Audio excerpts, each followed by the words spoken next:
Hello and good evening, and welcome to Monday Evening, The Shed, where I go through the NFL Gameweek 3 games so far. Um, it's been an amazing, exciting week. Started off last Thursday night with the Buffalo Bills with a great victory over the Miami Dolphins. Great to rub down salt in the wounds of the rivals in our division. And enjoy every moment we can get of it. In tonight's video, what I'm going to do is I'm going to go through the game so far, let you know how my predictions turned out, up to date.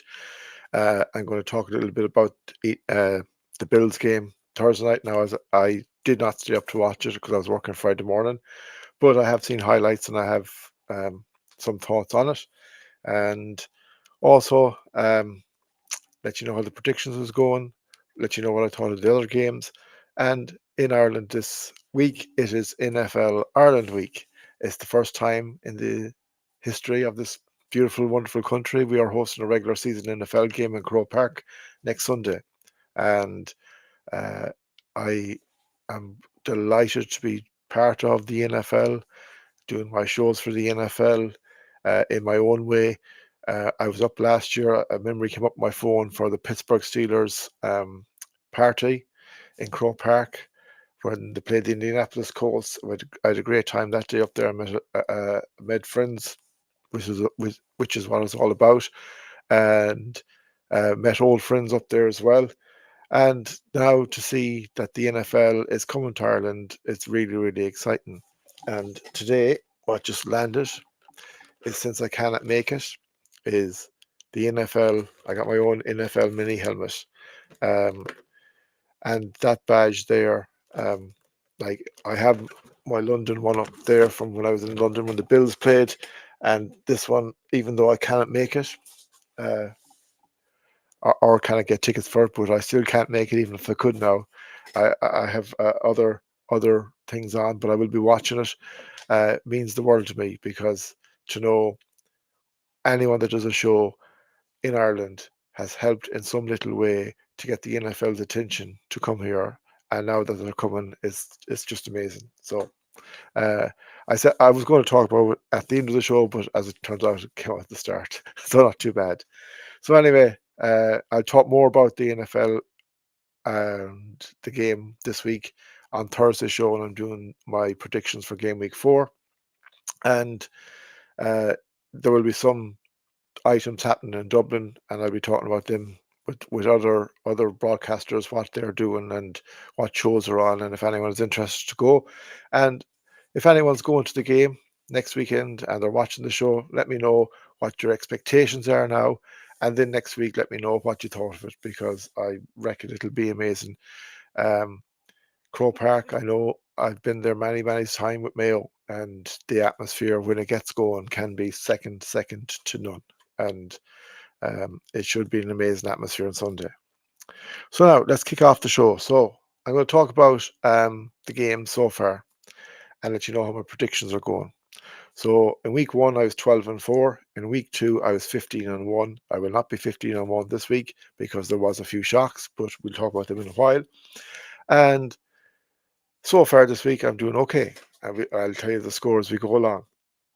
So the first game was Thursday night. It was the Dolphins at the Bills. I picked my Bills to win. They won 31-21.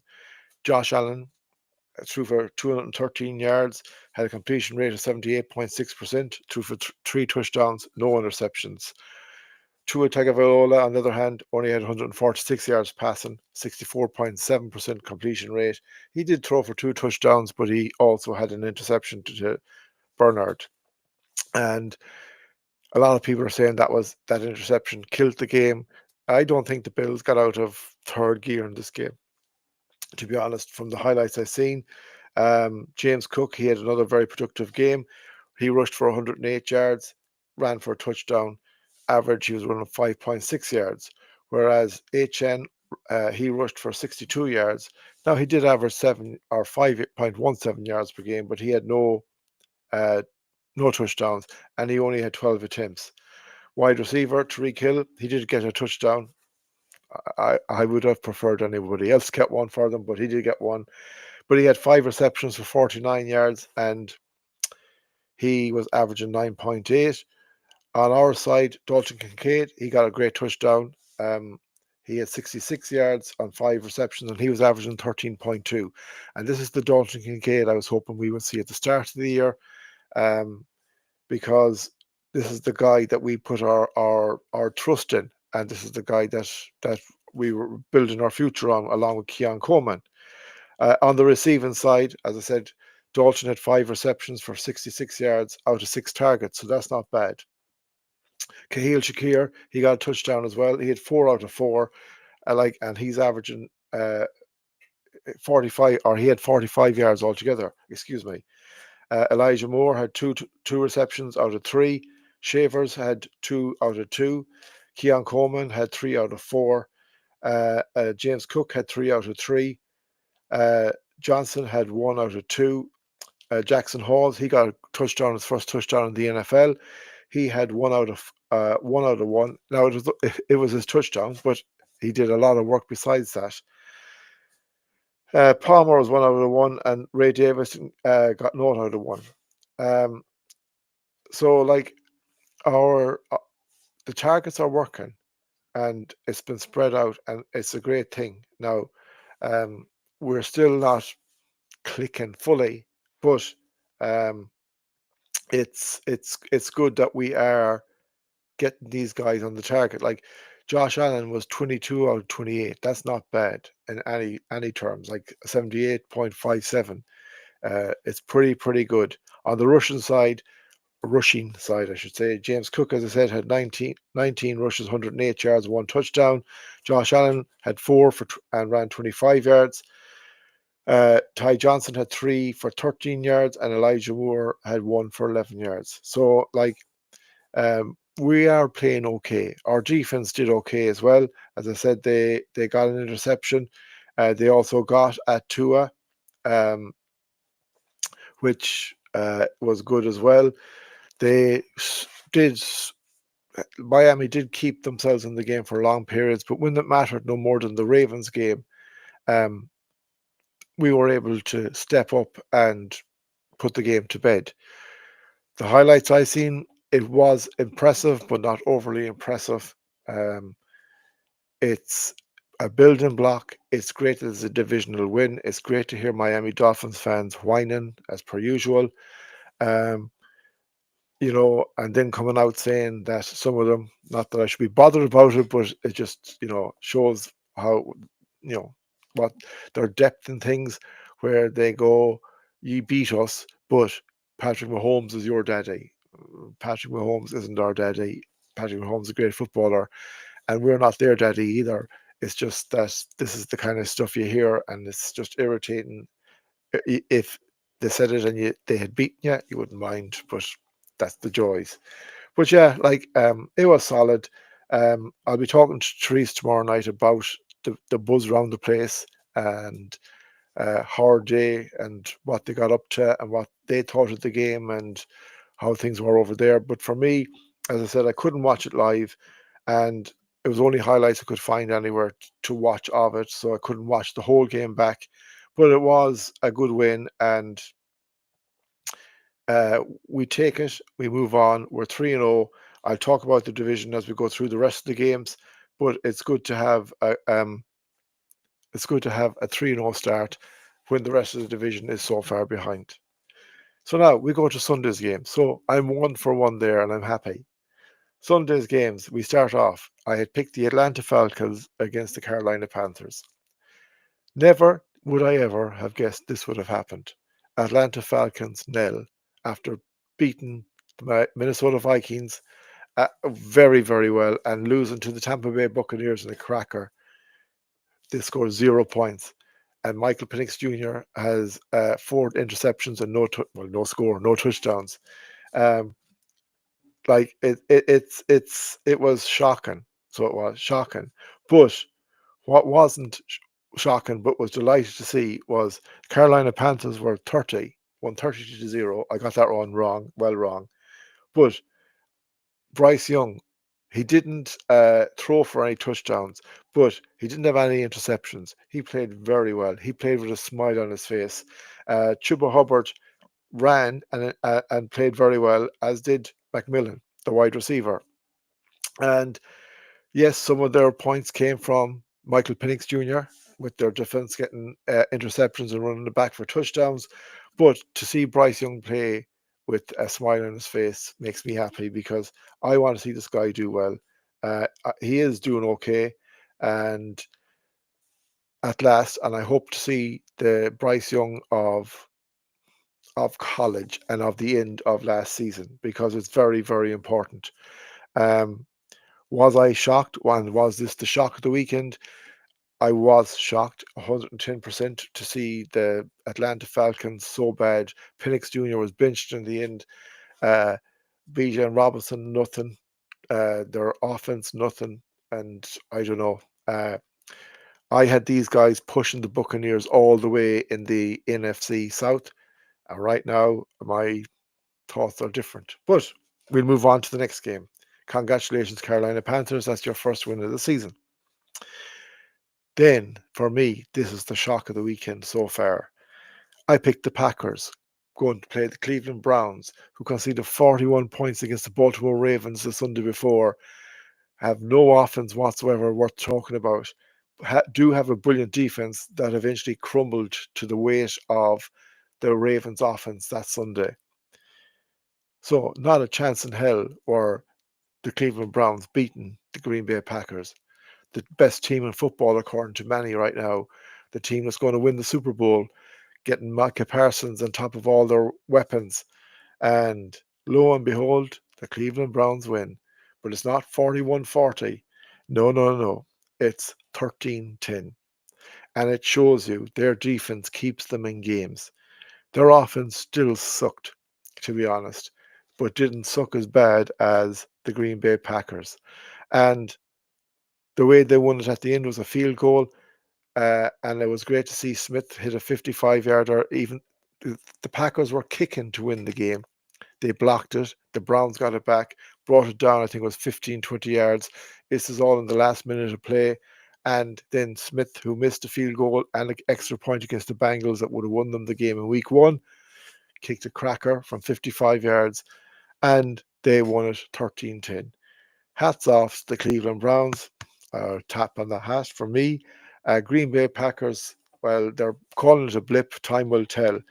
But this is a game I thought they would win very, very easily, and they didn't. Right now, I am one correct and two wrong going into game 4. It was the Jacksonville Jaguars hosting the Houston Texans. I did pick the Houston Texans to win this. The Jacksonville Jaguars to win this. Excuse me, I'm getting lost in my words. Because I just didn't trust the protection CJ Stroud would get as a quarterback. He was intercepted twice Sunday.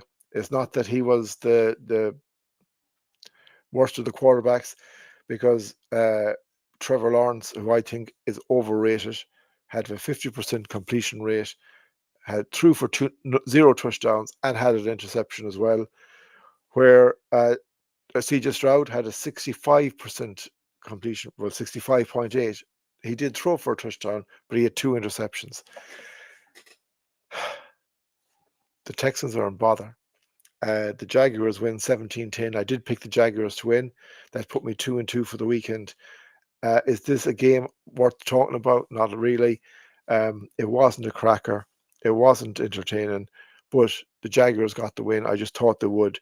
The Texans are in bother because, as we talk down the line, the Colts are running away with this division right now. Then we go to the game where I thought it was awful hard call. It was the Cincinnati Bengals, the backup quarterback game. The Cincinnati Bengals versus the Minnesota Vikings. I tipped the Bengals to win because Carson Wentz, I knew, was going to be the backup quarterback for the Vikings. We didn't know what Carson Wentz we were going to see. The Cincinnati Bengals were backed up by Jake Browning, but they still had Chase, they still had Higgins, they still had all their weapons. Wow. Vikings win 48-10. Jake Browning, he had 140 yards, 1 touchdown, 2 interceptions. Carson Wentz had 173 yards, 2 touchdowns, 0 interceptions. That's nothing. To talk about the game. The Cincinnati Bengals are in bother. Jamar Chase was dispossessed, didn't look interested. Uh, this team right now is on a knife edge. They're 2-1.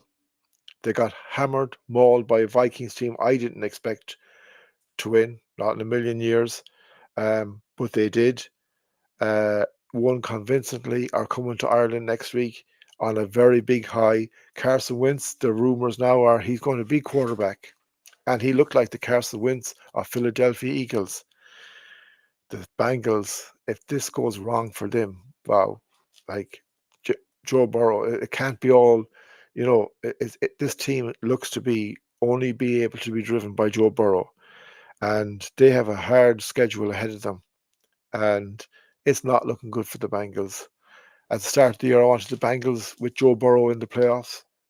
But this Bengals and Zach Taylor's job must be under immense pressure now, because if they go out and get one or two more of them Hopkins, which they could, in the way that their offense played and also their defense played, this ain't going to be a good season for the Bengals. Congratulations, Minnesota. We will see you in Dublin this weekend, and looking forward to it, watching you from the sidelines or from home. But it should be a cracker, and it makes the Steelers Vikings game a very, very interesting one to call, and we'll see how things are going during the week. Speak of the Steelers, they played the Patriots last weekend. They won 21-14. It wasn't very impressive. I did tip the Steelers to win, and they just got over the line. Aaron Rodgers had 139 yards passing, 2 touchdowns, 1 interception. It didn't tell the whole stage, because Drake May, he had 268 yards passing, a 75.7% completion rate, 2 touchdowns and 1 interception. But what changed this game was fumbles. The New England Patriots could not hold on to the ball. Drake May did throw his interception was down at the end zone, and it was a very, very bad throw. He was also dispossessed, and they jumped on it. They were also dispossessed by the running back on the goal line. When they were looking for another touchdown before halftime, they were just dispossessed, and that's what won the Steelers the game. It wasn't the Steelers' offense themselves. Like, you look at Drake May had 268 yards, Aaron Rodgers had 139. So they weren't dominant, but they got the win, and that's all that matters. And they're coming to Ireland 2 on a high. So both the Vikings and the Steelers have had 2 good wins. The Vikings looked very impressive. The Steelers looked so-so. Their defense looked a small bit better. Cam Hayward had a good dispossession, and TJ Watt also got the fumble when Drake May dropped it. So their defense seems to be clicking back into gear. But this game coming up at the weekend against the Vikings right now is a hard one to call. Excuse me. So now we go to the Rams versus the Eagles. This game, I don't know how to describe it. The Rams were 26-7 up, and the Eagles sucked. And I picked the Eagles to win. But somehow the Eagles won 33-26 on a blocked field goal with 4 seconds left, ran the field, and got their touchdown to win the game. It's these special teams this year, these field goals, punts, they're getting blocked good. And it's very exciting. It's not exciting if you're the team. Like, the Rams were kicking the winning score to go 29-27 ahead and win the game with 4 seconds left. The Eagles block the punt or block the field goal, run the length of the field, get the touchdown, walk off, and that's it. And I don't know how they deserve to win this. Like, they were 26-7 down. They're getting bet out of their gate. Their offense was doing nothing. Saquon Barkley was doing nothing. Jalen Hurts was doing nothing. Their wide receivers is what got them back into the game, throwing long balls. Matthew Stafford, he had 196 yards, 2 touchdowns, 1 interception, where Jalen Hurts had 226 yards, 3 touchdowns, and no interceptions. Saquon Barkley, he only rushed for 46 yards. That's one play for Saquon Barkley usually. A.J. Brown, he had 109 yards and 6 receptions and 1 touchdown. Where you look at Kyren Williams, he had 94 yards, 20 attempts, no touchdowns. And Puka Nacua had 11 receptions for 112 yards and no touchdowns. The Jets will be asking themselves how they won this game or lost this game. The Rams, will be asking themselves how they lost this game. The Eagles will be asking themselves, how did they win this game? Through grit, because they were playing bad, they still got it done. Are they impressive so far this season? No. Was there luck involved in them winning the game? Yes, but it shows, and it's shown throughout this, especially this weekend, special teams has an awful lot to play in this season so far, between getting scores, blocking scores, returning punts, returning touch or field goals, making plays for your team that you get back with the ball. It makes an awful difference. And to be fair, the Eagles won it. I got it right, but I don't know how I got it right. It's one of them games where you go, how did they win that? Then we move to the Jets of the Buccaneers. The Buccaneers were 26-6 or 26-7 down, we see now. 26-6 up going into the fourth quarter. And the game was over. The Jets rallied a little bit, scored 2 touchdowns, put them back into the game. I think it was 26-21. And lo and behold, or 26-20, excuse me. The Buccaneers have a field goal to win the game. The Jets block the field goal, return it down the field, score a touchdown, leave with 1 minute and 49 seconds left, 27-26. Aaron Glynn is running up and down the field, celebrating. They thought they had the win. I would be asking the question, if it stayed like that, how did the Buccaneers blow it? But here comes Baker Mayfield, his 3rd game in a row, leading a last drive winning move. He brings his team down the field with 149. They get a field goal. They win 29-27. Last kick, walk off. And the Jets are beaten, and the Buccaneers are 3-0. And I think he's the first quarterback since 1950 to do last win in drives for the first 3 games of the season. And all 3 have been won by that drive. So, like, the Cleveland Browns must be absolutely kicking themselves. They let this guy go, because he has played A-grade football for the last 2 seasons. And he has carried this team at times. He had 233 yards the last day, 1 touchdown, no interception. Now, to be fair to Tyrod Taylor, he had 197 yards, 2 touchdowns, but he also had 1 interception. Tyrod Taylor, I think, might keep Justin Fields out of this, but he did bring the Jets back. But Bucky Irvine, he had 66 yards rushing for the Buccaneers, and Emeka Egbuka, he had 85 yards receptions for them, and he on that last drive he was immense. Like, Mike Evans, I think, is injured. He may be out for a little while. They don't know how serious it is.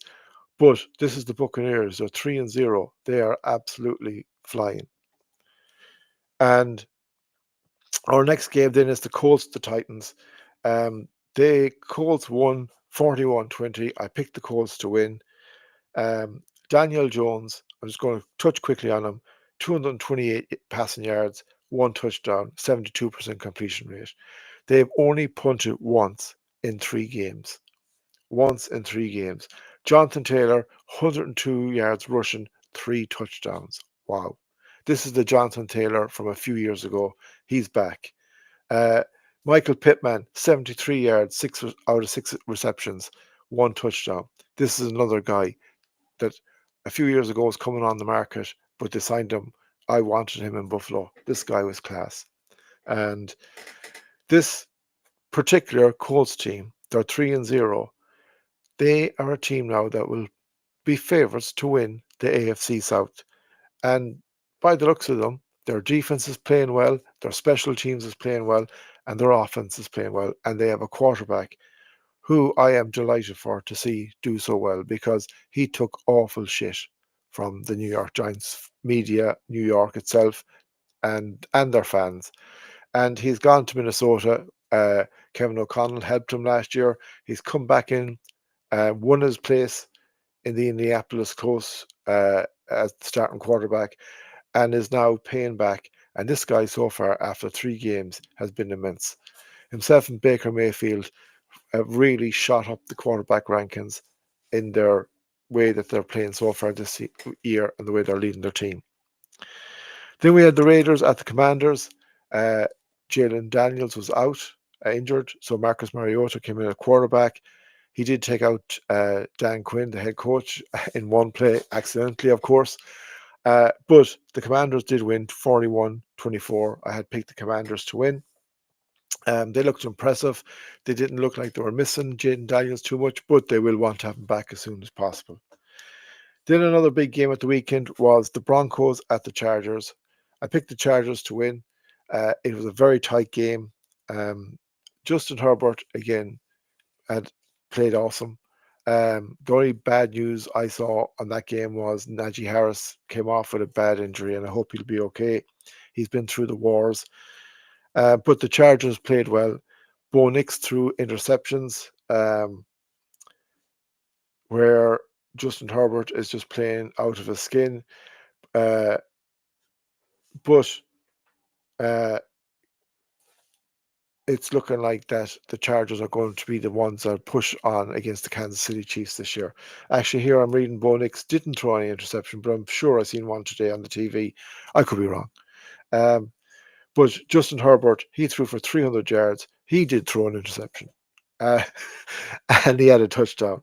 But I would be dumbfounded. I'm sure I saw on TV today that Bo Nix threw one. Maybe it was a different game I was watching, but his passing rate was 153 yards, one interception, or one touchdown and no interception, where Justin Herbert threw for 300 yards, one touchdown, and one interception. Hampton, he rushed for one touchdown, and Quinton Johnson, he had 89 yards from 6 receptions. He played very, very well. Then we move on to our next game, which is the Seahawks against the Saints. I picked the Seahawks in this because the Saints, I think, are going to be the whipping boys this year. Seahawks won 44-13. It was pretty impressive by the Seahawks.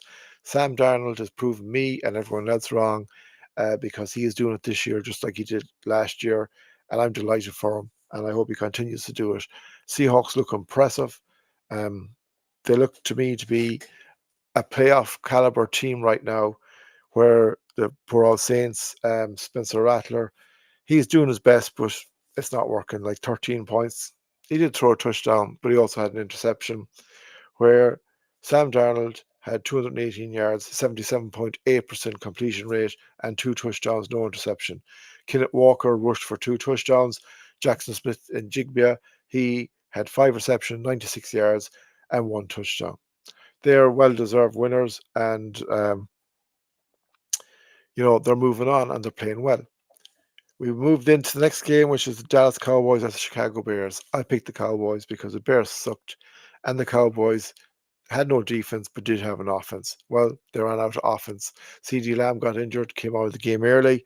Cowboys lost 31-14.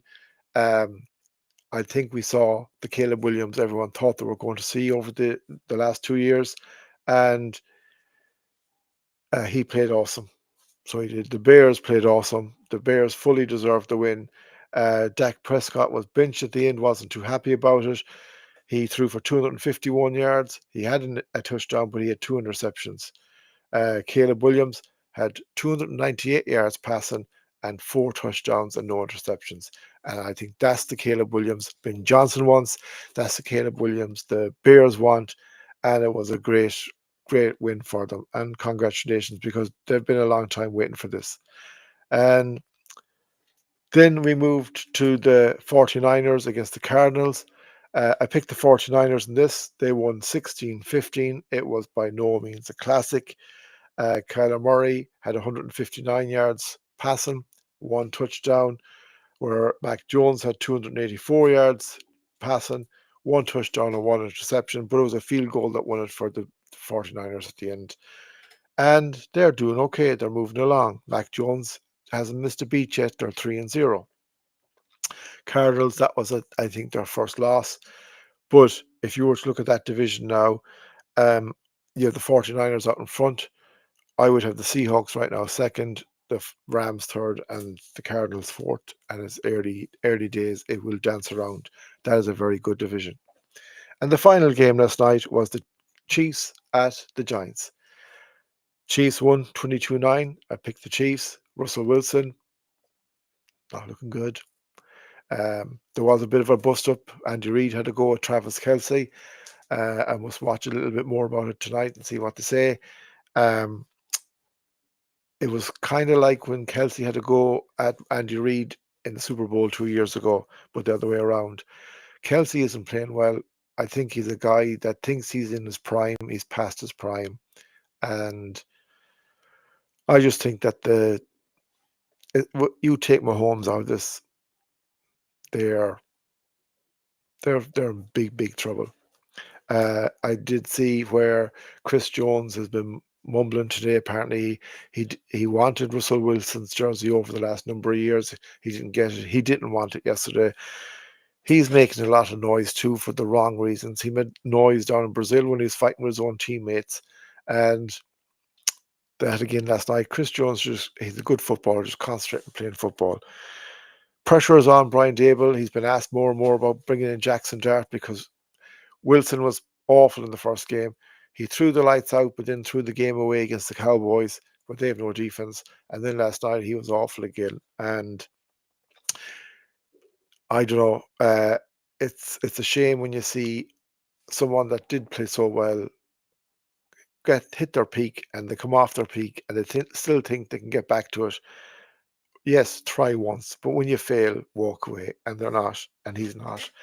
And I think it's going to end badly for Russell Wilson in New York. Jackson Dart will get that starting spot sooner rather than later, I think. But time will tell. And then we come to tonight's game. It's the Lions at the Ravens. Right now, I am hoping to stay up and watch it because I hope I don't put the mockers on it. But I think this could be a cracker. And as a game I want to see live if possible. But we'll see now. It's still 9 o'clock here, 4 hours from kickoff. So in 4 hours' time, I could be flat out asleep, but hopefully I'll be awake to be able to watch it. And for my score so far, we've had played 15 games. I have 11 correct and 4 wrong. Out of the 4 wrong that I got, I would have never in a month of Sundays called the Panthers beating the Falcons. I would never in a month of Sundays call the Browns beating the Packers.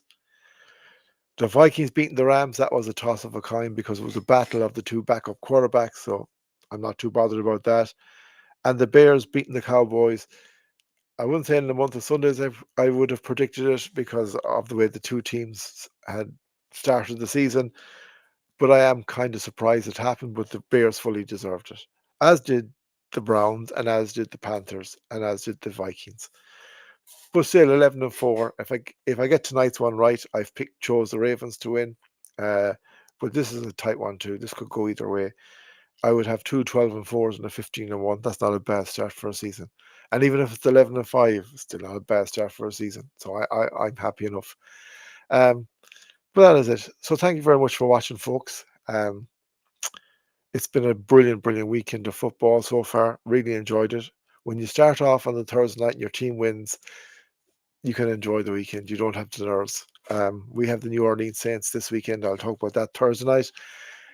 I'll have my video with Therese tomorrow night. We'll talk more about the Bills, Dolphins, and what went on over there and the excitement and everything that they got up to. But for tonight, folks, thanks for watching. Stay safe, stay happy. Always go Bills.